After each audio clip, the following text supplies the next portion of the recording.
Pinarangalan ni Pangulong Ferdinand R. Marcos Jr. ng Presidential Medal of Merit ang 4 na individual na nagpamalas ng hindi matatawang ambag sa larangan ng sining at kultura ng bansa. Si Noel Talaki ng PTV sa Balitang Pambansa.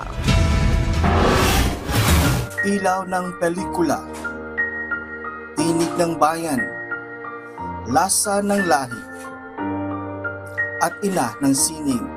Sila ang 4 na Filipina na ginawaran ni Pangulong Ferdinand R. Marcos Jr. ng Presidential Medal of Merit dahil sa pinamalas na husay at hindi matatawarang ambag sa larangan ng sining at kultura. Ang kanilang sining at likha ay hindi lamang naging aliwan ng ating mga kababayan, bagkus naging salamin ng kasaysayan ng bansa ng bawat Pilipino. Kabilang sa pinarangalan ng Presidential Medal of Merit ang isa sa pinakamalaking bituin sa pinilakang tabing, ang bida sa pelikulang Himala at National Artist for Film and Broadcast Art, ang pumanaw na superstar si Ate Guy Nora Honor. Sinalamin niya ang bawat isa sa atin dahil sa angking galing at kabutihan sa kapwa. Minahal siya. Nakalagay dito ng maraming Pilipino. At papalitan ko yan. Minahal siya ng lahat ang Pilipino. Bawat pelikula, bawat kanta, bawat palabas sa telebisyon, inaabangan, pumipila para manood ng sine, dinumog lahat ng mga Noranyan. Ang kinang ng isang superstar ay hindi kailanman kukupas.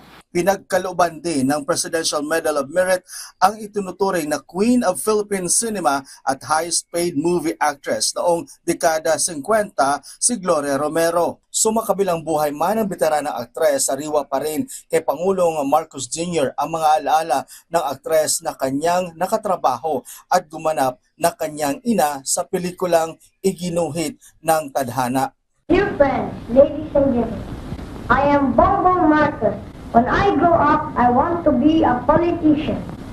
I will serve my country, especially the poor, and I will give them plenty of bigas and ulam. And as I was walking in and the video of Gloria Romero was being played, I immediately reacted, Mommy, why? Iginuhit ng Tadhana. She was my mommy. She played Imelda Marcos. I played myself. Since then, every time I have seen her, it has always been like a reunion, and she is one of what I would describe was old world lady all the way through, a true class act. And I'm happy that I was able to meet her. I'm happy that I was able to, not being an actor, but managed to work with her, and such a privilege.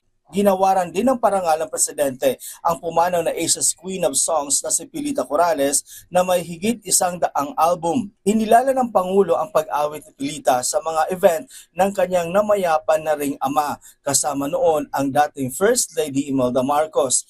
Ibinahagi rin niya ang mga nakatutuwang kwento kasama ang mahusay na singer. Sa bahay kami, wala namang stage, wala namang ano.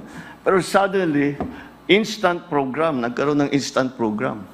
Sabi nila, somebody said to, Ma'am Pilita, kumanta kayo, hindi siya nakabihis. So, sabi niya, sige, magbibihis lang ako. Pagpunta namin, sabi, doon siya, saan ka magbibihis? Doon. Eh, sabi ko, wag ka dyan, makikita ka sa labas. Sabi niya sa akin, wala silang makikita na hindi pa nila nakita noon. So, never mind.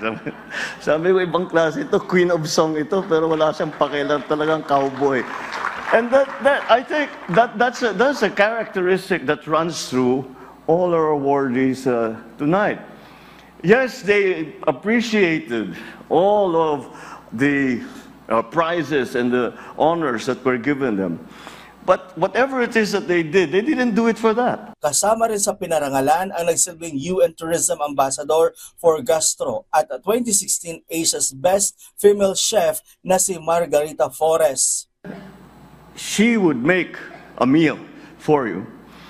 Of course, the food was excellent, the food was brilliant, but it was an experience. It was something that you remember, that you say, I had dinner in this place, and the food was prepared by Gaita Flores.